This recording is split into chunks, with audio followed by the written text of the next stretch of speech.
আসসালামু আলাইকুম সুপ্রিয় শিক্ষার্থীরা, নার্সিং ভর্তি পরীক্ষার সবচেয়ে গুরুত্বপূর্ণ একটা ম্যাথ যেটা তোমাদের নার্সিং ভর্তি পরীক্ষাতে এসেছিল কত সালে দেখো, ডিপ্লোমা ইন নার্সিং 2019-20 এই প্রশ্নটা এসেছিল।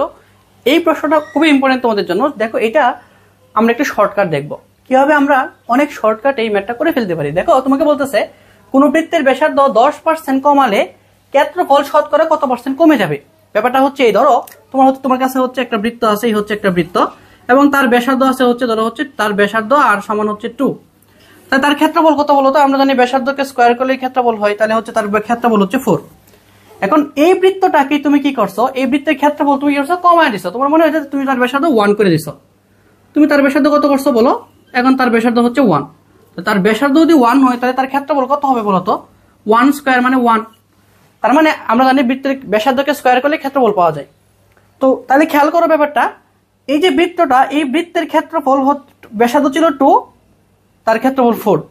এখন তুমি তার ব্যাসার্ধ কি করছো, 1 কমায় দিছো, তাহলে ক্ষেত্রফল কমে যাবে, অবশ্যই কমে গেছে, দেখো 1 হয়েছে। তো এই ব্যাপারটা যে কোনো বৃত্তের ব্যাসার্ধ তুমি যদি 10% কমায় ফেললে তার ক্ষেত্রফল কত % কমবে, ক্ষেত্রফল কত % কমবে, এই যে এটা বা কত % বাড়বে, কমবে বা বাড়বে, এটা একটা স্পেশাল ফর্মুলা হচ্ছে এটা। তো তোমাদের পরীক্ষাতে ডিপ্লোমা নার্সিং এর প্রশ্ন আসছিল, এটা শর্টকাটটা আমি তোমাকে দেখাই। শর্টকাটটা কি আসলে দেখো, তোমাকে বলতেছে বৃত্তের ক্ষেত্রফল কত % কমবে। এখানে কি বলতেছে, কমে যাওয়া বোঝায়, কমে যাওয়া, বা এখানে বেড়ে যাওয়া বলতে পারতো। বেড়ে যাওয়াটা আমি পরে দেখাবো, আমি কমে যাওয়াটা আগে দেখাই।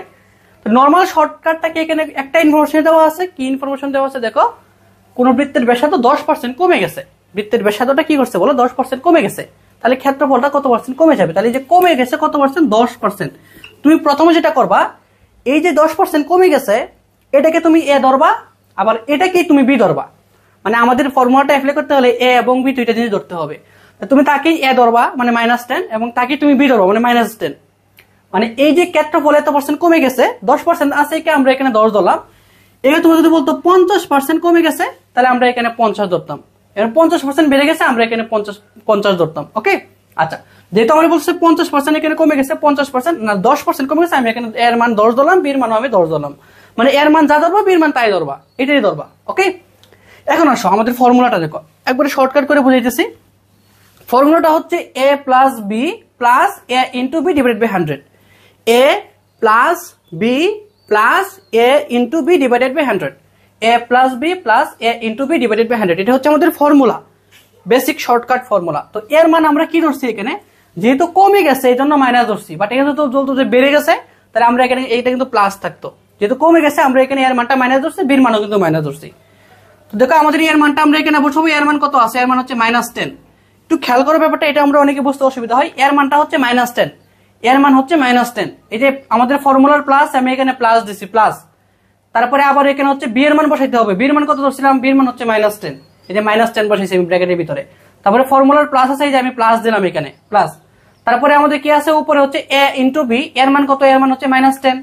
আর বির মান কত আছে বলো, বির মান হচ্ছে -10, এই যে বির মান -10 বসাইলাম, এই যে ইন্টু মাঝখানে ইন্টু আছে, ডিভাইডেড বাই 100। আমি এখানে কি করছি, জাস্ট খালি মান বসাইছি, আর কিচ্ছু করি নাই। এখন আসো, এই যে এখানে মনে মনে প্লাস আছে না, তাহলে আমরা সকলে জানি আমাদের কি হয়, আমাদের কি প্লাসে মাইনাসে মাইনাস হয় না? তোমরা আগে বীজগণিতে পড়ছো না, প্লাসে মাইনাসে মাইনাস। তাই যে প্লাসে মাইনাসে মাইনাস হবে না, প্লাসে মাইনাসে মাইনাস, এই যে মাইনাস, এই 10 লিখছি। আবার এখানে প্লাস আছে, এখানে মাইনাস আছে, তার মানে প্লাসে মাইনাসে কি হবে, মাইনাস, এই যে -10।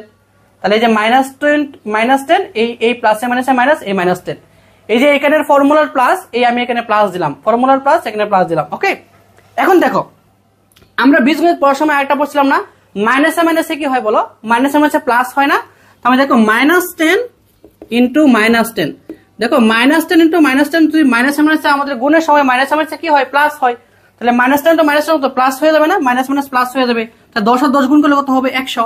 এই কিন্তু আমি এখানে 100 বসাইছি। দেখো যে প্লাসের পরে এই যে উপরে হচ্ছে 100 বসাইছি, দেখছো উপরে 100 কেমনে হয়েছে, ওই যে -10 দুইটা গুণ করে প্লাস 100 হয়েছে।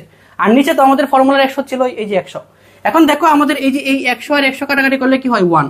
এই যে -10 আর -10, দেখো আমাদের যে যোগ বিয়োগের যখন তুমি ম্যাথ করছিলা, -5 সমান কত, 10 হয়। কি 10 হয় বলো তো, -10 হয় না? কারণ আমরা মাইনাস মাইনাস যোগ করি না, এক সময় দুইটা মাইনাস থাকে, দুইটা মাইনাস আমরা একসাথে যোগ করি। তাহলে -10 আর -10 যোগ করে কত হবে, -20। আর এই যে এই প্লাস, এই যে এই প্লাসটা, হ্যাঁ, এই যে এই প্লাসটা, এই প্লাস হচ্ছে +1, তাই না? এই যে এখানে আমরা 1 পাইলাম, 100 তে 100 কাটা গেলে 1। তাহলে আমাদের -20 + 1 মানে -20 থেকে যদি একটা 1 চলে যায় তাহলে কত হবে -19, কারণ আমরা যখন যোগ বিয়োগ করি তখন কি হয় যে বড়টা যদি মাইনাস থাকে, বড় সংখ্যাটাকে মাইনাস থাকলে আমাদের গুণফলটা আমাদের মানে যোগফলটা মানে আমাদের যে ফলটা হবে সেটা মাইনাস দিতে হয়। তো দেখো যে -19, এখন মাইনাসটা আসছে কেন? মাইনাস মানে হচ্ছে 10% কমালে তোমার ক্ষেত্রফল এত % কমে যাবে। কত? মানে হচ্ছে 19% কমে যাবে। এই মাইনাস আসা মানে হচ্ছে তোমাকে কি বলছে, বুঝাইতেছে যে তোমার ক্ষেত্রফলটা কমে যাবে, তাহলে আমাদের কত হয়েছে বলতো যে 19%। দেখো ফর্মুলাতে তোমাদের উত্তরে কিন্তু মাইনাস থাকবে না, কারণ মাইনাসটা আমাদেরকে বুঝাইতেছে তোমার ক্ষেত্রফলটা কমে যাবে। এখন তোমাকে এটা বলতো অনেক সময় পরীক্ষাতে আসে এত % বেড়ে গেলে, তোমাকে যদি বলতো যে 50% বেড়ে গেলে কত হবে, তো বেড়ে গেলে কিছুই না, বেড়ে গেলে জাস্ট তুমি এখানে প্লাস বসাবা, এই যে প্লাস।